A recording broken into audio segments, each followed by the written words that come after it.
Hello my future JRF holders, welcome back to my YouTube video. मैं हूं Aman Kakkar and I hope each one of you is completely ready and excited for this January JRF 2026। चलिए, आप सभी को पता है कि कल हमारा यूजीसी नेट इंग्लिश लिटरेचर का एग्जाम है एंड लास्ट मोमेंट आप सभी को वो पैनिक भी हो रहा होगा। Don't worry, breathe it out, normalise it. सभी के साथ होता है, कोई बात नहीं। इस वीडियो में I am going to discuss very important tips and tricks that will definitely help you a lot. Again I am saying a lot, तो लास्ट तक बने रहें। चलिए, आपको यह भी पता है कि यूजीसी नेट में आपको बहुत चीजें याद करके जानी होती हैं, चाहे वो क्रोनोलॉजी हो, कौन से राइटर ने क्या लिखा है, कौन से जॉनरा में लिखा है, कौन सी एज में लिखा है, ये सारी चीजें आपको याद करके जानी होती है। चलिए, मान लिया कि एनटीए का जो पेपर है यूजीसी नेट का, कहीं ना कहीं वो मेमोरी को टेस्ट करता है। क्या वो सिर्फ मेमोरी को टेस्ट करता है? जी नहीं, it is also test of calmness, clarity as well as confidence. तो मैं ये कहना चाह रहा हूं कि एनटीए या मैं या कोई भी एडवोकेटर या कोई भी आदमी इस धरती पे ये एक्सपेक्ट नहीं करता कि आपको 150 में से 150 क्वेश्चन आते होंगे। कोई भी एक्सपेक्ट नहीं कर रहा, और इतने आने भी क्यों चाहिए? जब इंग्लिश लिटरेचर का सिलेबस ही नहीं है, पेपर कहीं से भी आ सकता है, तो हम क्यों एक्सपेक्ट करेंगे? अगर आपको 75 to 80% ऑफ पेपर बहुत ही अच्छे से आता है, तो आपको कोई नहीं पकड़ पाएगा, तो चिंता काहे कर रहे हो? चलिए, अब मैं पहली चीज आपको बता दूं जो हर किसी को लगता है लास्ट मोमेंट पे कि मैं ये भी पढ़ लेती हूं, ये भी पढ़ लेती हूं, ये वाला रिसोर्स में चेक कर लूं, वो टीचर क्या पढ़ा रहा है, ये मेरा फ्रेंड क्या पढ़ रहा है। ये लास्ट मोमेंट पे सभी को ऐसी फीलिंग आती है, बट उस चीज को अप्लाई करना गलत है, बिल्कुल गलत है। मैं बिल्कुल इस चीज के फेवर में नहीं हूं कि लास्ट दिन आप कुछ नया पढ़ो। ये सबसे बड़ी गलती है, प्रॉपर आपकी भाषा में बोलो तो रेड फ्लैग है, आपको बिल्कुल नहीं करना। प्लस मैं इसके फेवर में भी नहीं हूं कि लास्ट मोमेंट में आप कंप्लीट एक मॉक टेस्ट दे रहे हो, मैं इसके फेवर में भी नहीं हूं। क्यों? क्योंकि कुछ नया तो आपको पढ़ना नहीं। जब भी आप मॉक टेस्ट दोगे तो कुछ नई चीजें, कुछ नए राइटर्स, कुछ नए वर्क्स आपको देखने को मिलेंगे। या तो आपका कॉन्फिडेंस बहुत ही बूस्ट हो जाएगा, या आपका कॉन्फिडेंस बहुत ही नीचे गिर जाएगा। तो ऐसी गलती हमें करना ही क्यों? चलिए, अमन सर आप कह रहे हो कि लास्ट मोमेंट में कुछ नया नहीं पढ़ना है, पीवाईक्यूज नहीं करने हैं, मॉक टेस्ट नहीं करना, तो करना क्या है? लास्ट मोमेंट पे आपको रिवीजन करना है, ठीक है? अब आप बोलोगे सर हम तो बहुत ही 1 महीने से रिवीजन ही कर रहे हैं और 24 आवर्स भी नहीं बचे हमारे पास, तुम क्या रिवाइज करें वो तो बताओ। अब मैं आपको बता रहा हूं कि आपको करना है सिलेक्टिव रिवीजन। अब आप सभी के दिमाग में आएगा सिलेक्टिव रिवीजन क्या होता है? सिलेक्टिव रिवीजन मतलब कि जब आपको पता है कि हर एक एस्पेक्ट सिलेबस का इंपॉर्टेंट है, अनडिफाइंड सिलेबस है, अब सारी चीज तो हम रिवाइज नहीं कर सकते, तो सिलेक्टिव रिवीजन से मतलब है अपने आप को क्वेश्चन करो। जैसे कि आप एक मिरर के सामने खड़े हो जाओ, एग्जांपल ले लेते हैं हम अवनी वाजपेयी की। अब अवनी जी आप कैमरे के सामने खड़े हो जाना या मिरर के सामने खड़े हो जाना, खुद को क्वेश्चन करो। चलो अवनी, क्रोनोलॉजी बताओ शेक्सपियर की। चलो अवनी, ये वाला वर्क किसने लिखा है? खुद को क्वेश्चन करो। पहला तरीका तो ये है। दूसरा तरीका जो मैं खुद करता था अपने टाइम पे, जो मेरे पास हार्ड कॉपीज थी, ठीक है, लेट्स से कि मेरे पास ये वाली मेरी नोट्स है, ठीक है, आपने क्या करा, रैंडमली कोई भी ऐसे पेज खोल लिया, ठीक है, इस पेज पे जो भी लिखा होगा आप उसको रिवाइज कर लेना, ठीक है, फिर आपने बंद कर दिया, फिर आपने कोई और पेज खोल लिया। तो ऐसे ऐसे चीजें आप रिवाइज करते जाना, एंड यू नेवर नो, जो आप रिवाइज कर रहे हो वहीं से क्वेश्चन बन जाए। एंड जब आप लाइफ में पॉजिटिव हो, लॉ ऑफ अट्रैक्शन को मान रहे हो, तो तुक्के आपके फेवर में भाई काम करेंगे, क्वेश्चन भी वहीं से आएगा जहां से आपने पढ़ा है। बस पॉजिटिव रहो लाइफ में। मैं हमेशा से आपको कहता हूं कि भाई अपने माँ बाप के आशीर्वाद पे विश्वास रखें और खुद के प्रेपरेशन पे विश्वास रखें। वो कहते हैं ना कि कल के डर को आज के हौसलों से हरा दो, कल के डर को आज के हौसलों से हरा दो, थोड़ा सा अपनी प्रेपरेशन पे भरोसा ही जता दो, राइट? इसलिए मैं कहता हूं कि भाई अपनी प्रेपरेशन पे विश्वास रखो, ठीक है? ये तो हो गया इंपॉर्टेंट चीज। अब फिर भी आपको लग रहा है कि भाई कोई बहुत ही इंपॉर्टेंट राइटर है, कोई बहुत ही इंपॉर्टेंट थ्योरिस्ट है जो आपने मिस कर दिया, जो बार बार रिपीटेडली एनटीए पूछ रहा है, हाँ, उसको आप पढ़ सकते हो।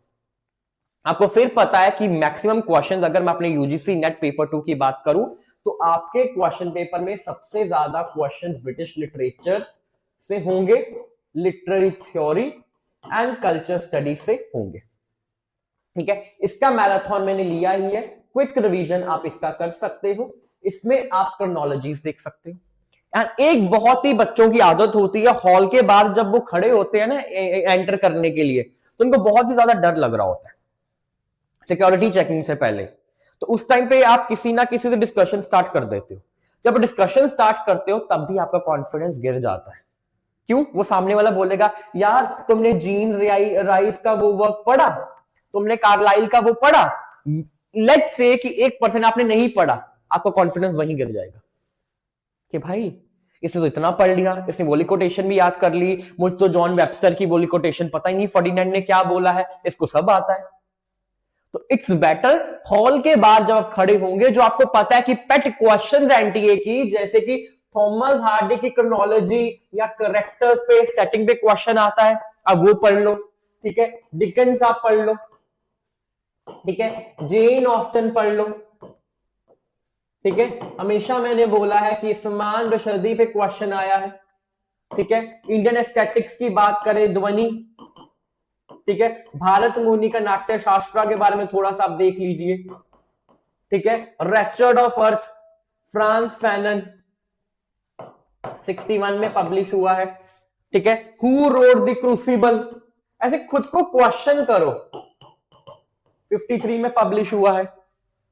ठीक है, ये इस तरह से जो आपको पता है कि इंपॉर्टेंट क्वेश्चन है। ऑलरेडी मेरी यूट्यूब पे वीडियो भी है, मैं उसको खुद ही देख रहा था कल, जिसमें मैंने कुछ कम से कम 15 साल के क्वेश्चन पेपर्स को एनालाइज करके देखा था कि कौन कौन से क्वेश्चन हर बार ही पूछे गए हैं, रिपीटेडली पूछे गए हैं। ठीक है, एक वीडियो है, आप प्लीज उसको जाके देखना, मेक श्योर कि आपने वो वाले राइटर्स, वो वाले वर्क्स, वो लिटरेट टर्म्स तो आपने करे ही करे। ठीक है, अपने लास्ट दिन को इस तरह से प्रोडक्टिव बना लो, जो ऑलरेडी पढ़ा है उस एरिया को स्ट्रॉन्ग कर लो। ठीक है, अब मान लो कि 100 में से इंग्लिश में 65 क्वेश्चन ऐसे हैं जो आपने पढ़े हैं, उसमें भी अगर आप गलती कर दोगे तो क्या होगा फिर? मान लो कि 65 में से 62 आपके ठीक हो गए, ठीक है, 15 तुक्के भी लग गए, तो भाई आपका जयरफ कोई नहीं रोक पाएगा। और अगर मैं उसकी बात करूं पेपर 1 की, आपको पता है कि राधा कृष्ण कमीशन बहुत इंपॉर्टेंट है, कोठारी कमीशन बहुत इंपॉर्टेंट है, पेरिस एग्रीमेंट, मॉन्ट्रियल प्रोटोकॉल, ये आपको सब पढ़ के जाना है, और डीआई पे आपको बहुत ही अच्छे से ध्यान रखना है। ठीक है, ये तो कुछ इंपॉर्टेंट एरियाज की बात थी। अब हम बेसिकली बात करते हैं कि आपको टाइम किस तरह से मैनेज करना है, पहले कौन सा सेक्शन अटेम्प्ट करना है। ठीक है, अब मेरे अकॉर्डिंग आपको क्या करना चाहिए, बहुत लोग या बहुत स्कॉलर्स हैं जिन्होंने ऑलरेडी एग्जाम को क्रैक कर लिया होता है, वो शायद ये एडवाइस देते हैं कि पहले आप पेपर 2 करना, या कुछ लोग कहते होंगे पहले पेपर 1 करना। ठीक है, इस तरह से यस, आपके पास पूरी लिबर्टी है, आप किसी भी सेक्शन को पहले अटेम्प्ट कर सकते हो। मेरा ये मानना है कि जब आपका पेपर स्टार्ट हो गया, क्लॉक घूमना शुरू हो गया, आपको वो टाइमर दिखता रहेगा, आपको पेपर 1 से आप स्टार्ट कर देना। ठीक है, अगर आप करना चाहते हो। मैं खुद पहले पेपर 2 अटेम्प्ट करता था, क्योंकि पेपर 2 में थोड़े से क्वेश्चन डायरेक्ट है। ठीक है, बट वो मेरी स्ट्रैटेजी है, बिकॉज मेरा पेपर 2 थोड़ा स्ट्रॉन्ग था। अगर आप पेपर 1 करना चाहो तो पेपर 1 कर लेना, कोई उसमें प्रॉब्लम नहीं है। ठीक है, लेट्स से कि 50 क्वेश्चन है पेपर 1 में, उसमें से 36 क्वेश्चन ऐसे हैं जो आपको अच्छे से आते हैं, आप कर लो, टिक टिक टिक टिक टिक टिक, जो भी है उसमें टिक कर लो। ठीक है, और जो रिमेनिंग आपको 14 क्वेश्चन नहीं आते, आप उसको भी छोड़ दो। ठीक है, फिर आप जंप करो पेपर 2 में, पेपर 2 वाले क्वेश्चंस जो आपको आते हैं वो कर लो पहले। तो पहले गो में, या पहला जो आर है, या 3 घंटे का पेपर है, तो पहला जो 1 घंटा है उसमें जो आपको ऑलरेडी अच्छे से आता है उसको कर लो। ठीक है, अब सेकंड आवर में जो आपने क्वेश्चंस छोड़े उसको रिविजिट करो। नेगेटिव मार्किंग है नहीं तो कुछ भी छोड़ के नहीं जाना। ठीक है, लेट्स से कोई ऐसा क्वेश्चन है फॉर एग्जांपल डीआई, जिसमें आपको पता कि भाई आपका टाइम लगेगा, बट अगर मैं पूरी इसमें टाइम दे दूंगी तो मेरा सॉल्व हो जाएगा। ठीक है, सेकंड आवर में वो करो। एंड थर्ड आवर में जो आपको बिल्कुल नहीं आते, आप उनको अप्रोच करो। क्वेश्चन को 1 बार पढ़ो, 2 बार पढ़ो, 3 बार पढ़ो। हो जाएगा। फिर भी कुछ नहीं आता तो पिछली बार अपने स्टूडेंट्स को मैंने एक वो दिया था ट्रिक, जब कोई भी आपको क्वेश्चन नहीं आता तो आपको किस पे टिक करना है, सी पे कर दो। एनीवे तो आपका नंबर जा ही रहा है, आपको पता कि भाई वो गलत है, आपको नहीं आता, आपने पूरा अपने दिमाग के घोड़े घोड़े सारे चला दिए, आपको फिर भी तो समझ नहीं आ रहा भाई इसका आंसर क्या हो सकता है, तो उसके लिए आप गैस क्या है, सी पे टिक कर दो। ये मैंने पिछली बार आपको बताया था, और जब रिजल्ट आया था आपने देखा था कि पेपर 1 में बहुत क्वेश्चंस के आंसर सी ही थे, ठीक है, जो मेरे ऑलरेडी स्टूडेंट्स उनको ये पता होगा, ठीक है। चलिए ये भी हो गया। आई होप कि टाइम मैनेजमेंट का आपको प्रॉपरली पता चल गया। फिर भी आपको किसी भी तरह की कंफ्यूजन रहेगी इस वीडियो के बाद, आप कमेंट करिए, उसका मैं आपको रिप्लाई दूंगा। और प्लस आज हमारा गूगल मीट भी है, मेरे स्टूडेंट्स के साथ है ही है, वो लिंक को हम पब्लिक करेंगे, कोई और ज्वाइन करना चाहता है उसको भी कर सकता है, वहां भी हम और डिटेल में उस पर डिस्कशन करेंगे, ठीक है। ये हो गया। अभी हमने वो भी डिस्कशन कर लिया कि क्या क्या इंपॉर्टेंट स्ट्रैटेजीज थी, फिर हमने टाइम मैनेजमेंट की बात कर ली। अब मैं एक बात करनी चाहता हूं क्रोनोलॉजी। जून 2025 की हम बात करें, उसमें क्रोनोलॉजी वाले क्वेश्चंस थोड़े कम थे। उससे पहले हम देखें तो किसी में 22 क्वेश्चन क्रोनोलॉजी के हैं, किसी में 24 क्वेश्चन थे। जून 2025 की बात करें उसमें इंडियन लिटरेचर पे बहुत कम फोकस था। उससे पहले हम देखें किसी में 13 क्वेश्चंस थे इंडियन लिटरेचर से, किसी में 16 क्वेश्चंस थे, आपने बहुत अच्छे से उसको देख लिया होगा, ठीक है। अब मान लेते हैं कोई ऐसा राइटर है जिसकी क्रोनोलॉजी आपको नहीं समझ आ रही है या आपको याद ही नहीं हो रही। हालांकि मेरे स्टूडेंट्स के साथ ये नहीं होगा, उनको लिटरेट याद करने की ट्रिक दे दी गई है, बट फिर भी कोई ऐसा राइटर है जिसकी मैंने आपको ट्रिक नहीं दी, बट आपको लग रहा है, आपका इंट्यूशन कह रहा है कि भाई इंपॉर्टेंट है, इसमें आ सकता है, तो आप क्या कर लो, ठीक है, फर्स्ट वर्क को रट लो, सेकंड वर्क को भी रट लो, एंड लास्ट के 2 वर्क्स को भी रट लो, ठीक है। पहले 2 वर्क है उस राइटर के, उसको याद कर लो, लास्ट 2 के याद कर लो। ऑप्शंस में आप सॉल्व कर लोगे, आपको दिख जाएगा, ठीक है। ये भी ट्रिक आप यूज कर सकते हो। बाकी मेरी जो ब्रह्मास्त्र बुक है जिसमें मैंने इंपॉर्टेंट राइटर्स की क्रोनोलॉजी दी है विद लर्निंग ट्रिक, उसको कर लो, ठीक है। घूम घाम के वही राइटर्स पूछे जाते हैं, और प्लस जो मैंने पीवाईक्यूज कराए हैं, ठीक है, उसमें जितने भी मैंने ईयर्स आपको क्लास में करवाए हैं, ठीक है, जिसके ईयर्स मुझे भी टेक्स्ट पे याद थे, आप वो वाले याद कर लो लास्ट मोमेंट पे, ठीक है। ये भी क्लियर हो गया। उसके अलावा जो मैं आपको बात बताना चाह रहा था, रीडिंग कॉम्प्रीहेंशन पेपर 1 की। पेपर 1 में रीडिंग कॉम्प्रीहेंशन और डीआई, चलो मान लेता हूं कि आपका मैथमेटिक्स थोड़ा वीक है, तो मैं डीआई में 5 में से 5 तो नहीं मान रहा, चलो मैं 4 मान रहा हूं, पर रीडिंग कॉम्प्रीहेंशन में मेक श्योर कि आपके 5 में से 5 आ रहे हैं। आपका खुद के ही जॉनरा से क्वेश्चन आ रहा है, आपका फॉर्टे है भाई इंग्लिश लैंग्वेज, अब इंग्लिश लिटरेचर से मास्टर्स करा आपने, तो रीडिंग कॉम्प्रीहेंशन में 5 में से 5 आना ही चाहिए। पैसेज को जब लास्ट के 30 मिनट्स बच जाएंगे ना, जब आपका पूरा पेपर एक बार हो चुका होगा, रीडिंग कॉम्प्रीहेंशन को दोबारा पढ़ लो, ये भी आपको करना है। इसमें से 5 में से 5 लेना, इसको नहीं खोना। अगर इसमें से 5 में से 5 आ गए, इसमें 4 आ गए, 10 में से 9 नंबर तो यहीं से बन गए। और पेपर 1 हमेशा गेम चेंजर रहता है, क्योंकि पेपर 2 क्या है, सिलेबस डिफाइंड नहीं है, कहीं से भी क्वेश्चन आ सकता है। लेट्स से जून 2025 की तरह पेपर आ गया, हालांकि मैं इतना नेगेटिव चीज को मैनिफेस्ट नहीं करना चाहता, एक अज्यूम कर लेते हैं, हर सिचुएशन के लिए हमें रेडी रहना चाहिए। मान लेते हैं कि जून 2025 की तरह एनटीए ने मनमानी कर दी, पेपर ऐसा दे दिया, तो गेम चेंजर कौन बन जाएगा फिर से? पेपर 1 हमारा हीरो, अंडररेटेड हीरो, ठीक है। और रिसर्च एप्टीट्यूड से क्वांटिटेटिव क्वालिटेटिव में डिफरेंस क्या है उसको पढ़ के जाना है।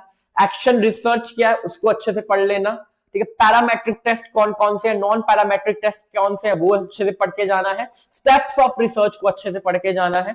ब्लूम्स टैक्सोनॉमी को टीचिंग एप्टीट्यूड में पढ़ के जाना है। जितने भी इवैल्यूएशन के मेथड्स है उसको अच्छे से आपको पढ़ के जाना है, ठीक है। ये भी मैंने आपको इंपॉर्टेंट बता दिया है। And models of communication, communication से model of communication last moment पे क्विकली रिवाइज कर लो, स्किमिंग करनी है, पढ़ा तो आपने पहले ही होगा, स्किम करना है तुरंत।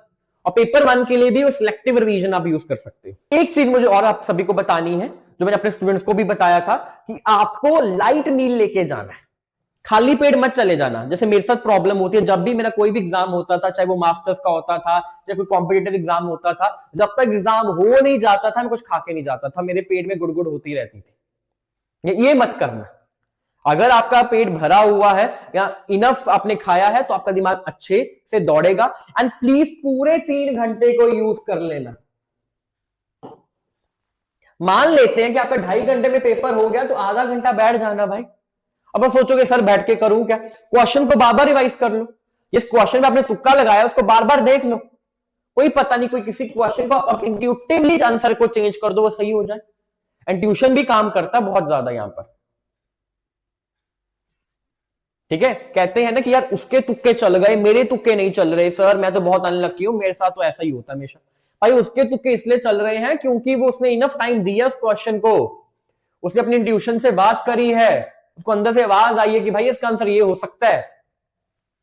अब आप सोचोगे सर कैसे बेतुकी बात कर रहे हो, वैसे भी तो आपको क्वेश्चन आता ही नहीं है, आपको वैसे भी छोड़ के ही जाना था, आपने सुना ही नहीं उस राइटर के बारे में। ठीक है, इट्स बेटर एंड ट्यूशन से बात कर लो, तुक्का तो लगाओगे ही, नेगेटिव मार्किंग है नहीं। ठीक है, तो लास्ट मोमेंट पे जो आप क्वेश्चंस के आंसर्स चेंज करते हो ना, मैंने देखा है वो सही हो जाते हैं।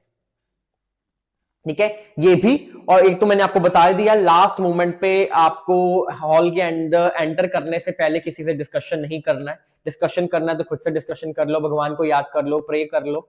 ठीक है, और माँ बाप का आशीर्वाद लेके जाना।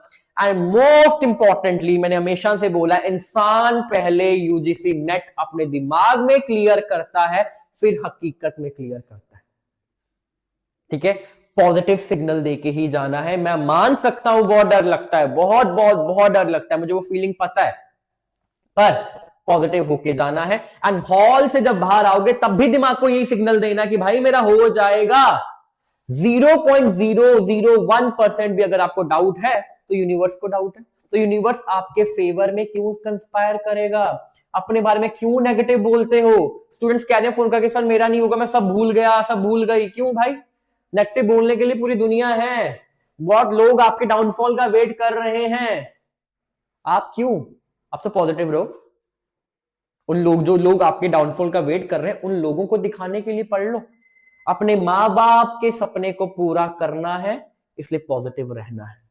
एंड जब आपके पेरेंट्स फोन करके रिश्तेदारों को फोन करेंगे ना, आपकी मौसी को, बुआ को, कि देखो यार मेरे बेटे ने एग्जाम क्लियर कर लिया, उनके चेहरे पे जो खुशी होगी ना, I can't express that feeling. ठीक है, anyway all the best learners. फिर भी किसी भी तरह का डाउट है, कुछ पूछना चाहते हो, लास्ट मोमेंट कोई और टिप एंड ट्रिक चाहिए, कमेंट बॉक्स में लिखो।